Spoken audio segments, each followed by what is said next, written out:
The mission is clear the moment you arrive at Wycliffe headquarters, delivering the gospel to every nation, every tribe, and every language. A friend of mine says, well, I think that they need to hear from God in the language in which they sin.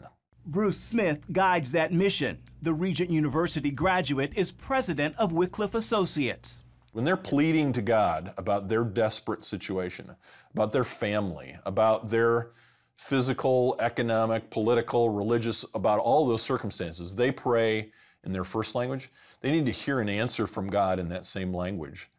Wycliffe Associates sits here on the corner of John Wycliffe Boulevard and Translation Way in Orlando, Florida. From here in the last year, the organization has worked with some 3,000 volunteers in some 70 countries to speed up the process of translating the Bible. Many of those countries are quite difficult to reach. The challenge we face today in the 21st century is that all the easy places are finished. All that's left are the difficult places. One of the biggest challenges in those difficult places is reliable communication. It's a need that gave birth to what Bruce Smith calls the Bible Translation Acceleration Kit, or BTAK.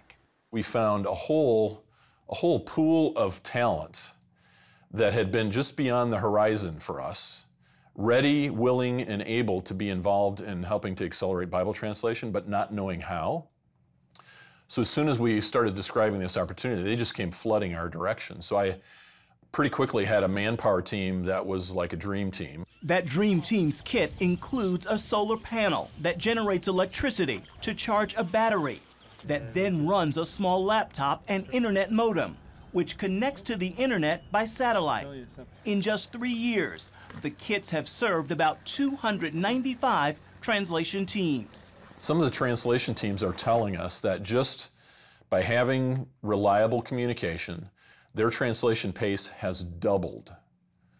Okay, this is not because they've become faster translators. It's because all of the delays that were inherent in the system before, waiting for answers to questions, not knowing how to proceed forward, waiting to trade files and get responses back, those delays are now gone. There is often celebration when the kits arrive in these remote places. The first team I connected was Kibaku. Second team was Kamwe. Many of these places are not actually cities on a map.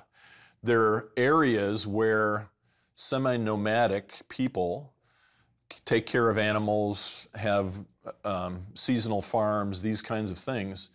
These are not cities of any kind of description at all. And so they may have telephone poles, but the poles have no wires on them. Volunteers also find comfort in the connection. So to have the capability, very simply, to connect that computer and communicate with people outside of their local area is a huge personal encouragement to them.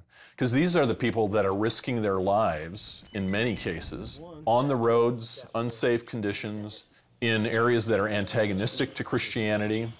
Back at Wycliffe Home Base, this work also helps to open a new door to missions work. 2006, the first baby boomers started turning 60. The last baby boomers don't turn 60 until 2024.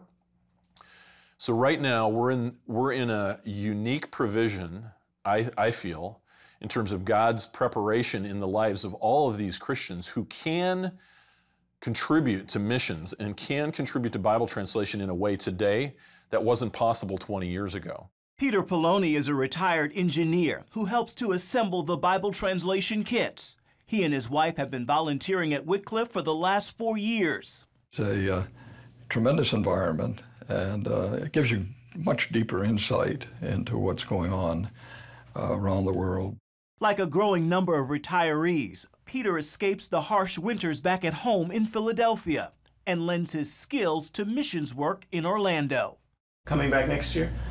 Lord willing, that all dependent on him, our health. Ephraim Graham, CBN News, Orlando, Florida.